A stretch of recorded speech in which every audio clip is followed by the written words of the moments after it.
Hey everyone, Peter Zeihan coming to you from Drop Gulch. A little bit ago, I was stuck at an airport for a few hours and I asked for video ideas. So we're going to do a whole series on basically what's an Ask Peter list. The first two questions are interrelated, so it's going to kick us off with a two-parter here. Question number one was, is it likely for Putin to be disappeared or assassinated or die, and what effect would that have on the war? And then second, can we get an update on Russia's demographic situation? So you have to start by looking why the Russians are in this war at the moment. Russian territory, it's flat, it's open, it's difficult to defend, but where the Russians have shown that if you can expand beyond the flats and reach a series of geographical funnel points, where on either side you've got barriers you can't run a tank through, and in the middle you've got a flat area that you can concentrate troops on, block the access points, plug the gaps, then you can defend your lands, possibly. The Soviets achieved this at the end of World War II, and they held it till 1992. And when the Soviet system collapsed completely, the Russians lost control of most of those access points, all but two, actually. And so everything the Kremlin has been doing since 1992, not Putin, the Kremlin, this predates him, has been about reestablishing positions on or near those blocking points. This is the Transnistria occupation, this is the Georgian War, obviously Crimea, the Kazakh intervention, being involved in the Nagorno-Karabakh conflict. All of this is towards the same goal of plugging those gaps. So that's kind of piece one. Piece two is demographic. Now, for those of you guys who have been watching for a while, you know that Russia has among the world's worst demographics. To argue it used to be the worst until the Ukraine war, unfortunately, pushed Ukraine into a worse position.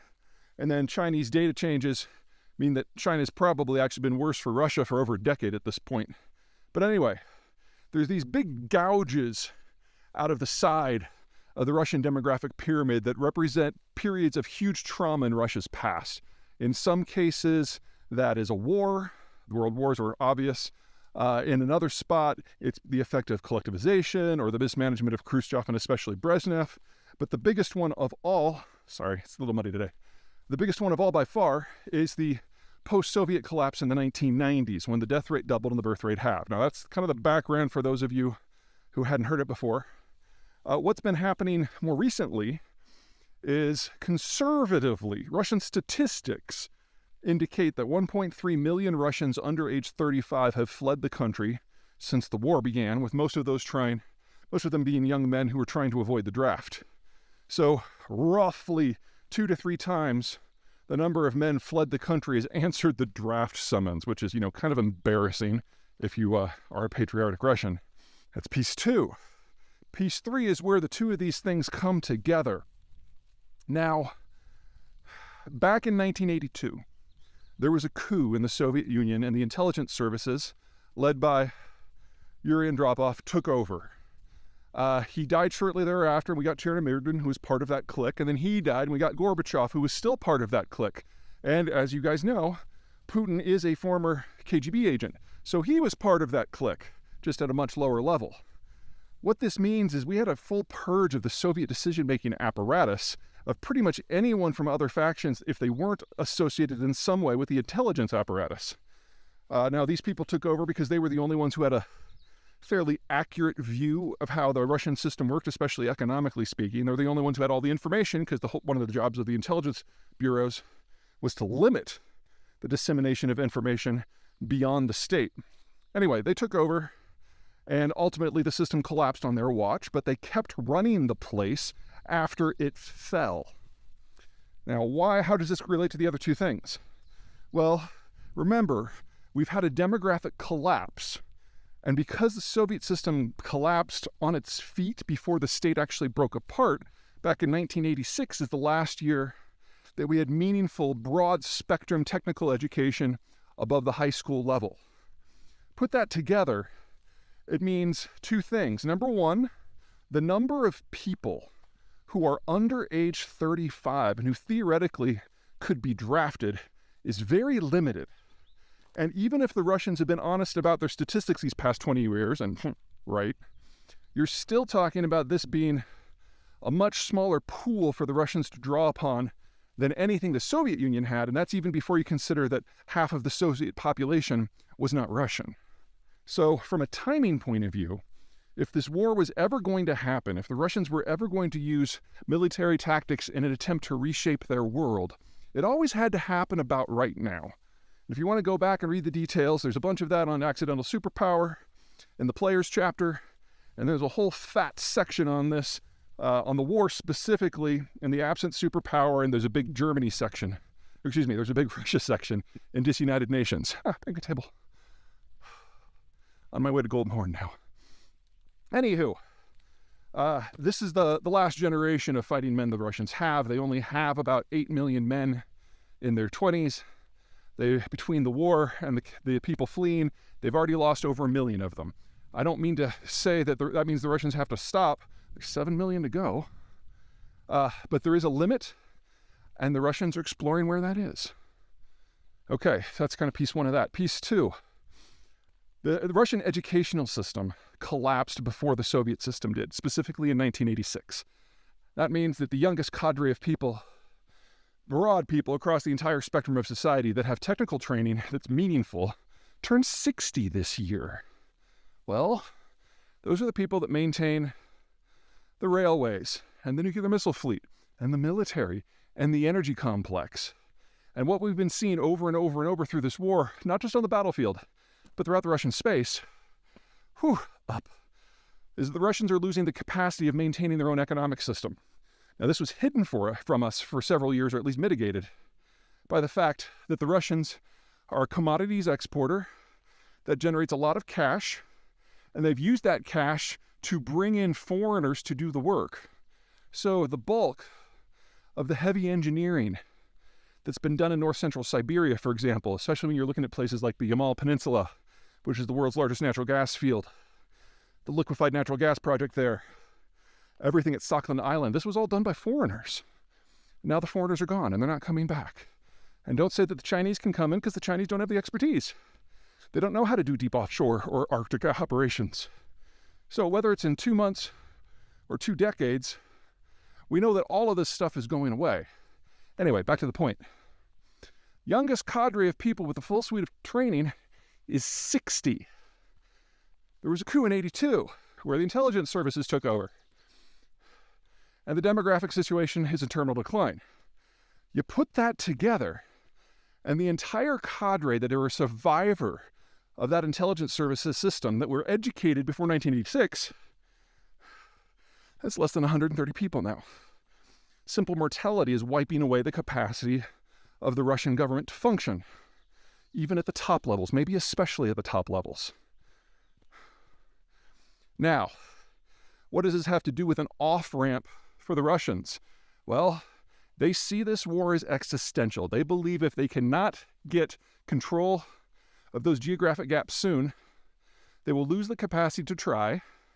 And it doesn't matter what happens 1 decade, 2 decades, 5 decades from now. Russia will not have even theoretical capacity to fight off any future aggressor, no matter where it comes from. And in that, they are 100% right. It doesn't matter that no one's even considering an invasion right now. They're planning for forever. And this is their last chance. And everyone who is in that 130 people see the world through the same lens. They were all part of the clique that threw the coup. They were all part of Putin's inner circle. And Putin has had 23 years now to weed out anyone who might have a different view or be a challenge to him personally. So even if he were to accidentally duct tape himself to a lawn chair and go swimming, you'd then have the other 129 basically trying to figure out how to carry on the general vision because they all believe it because it's, true. If there is going to be a end to this war because of politics in Moscow, what it would probably take the form of is the Ukrainians so decisively defeat the Russian military and that its humiliation isn't global, it's local, that everyone in Moscow can see it.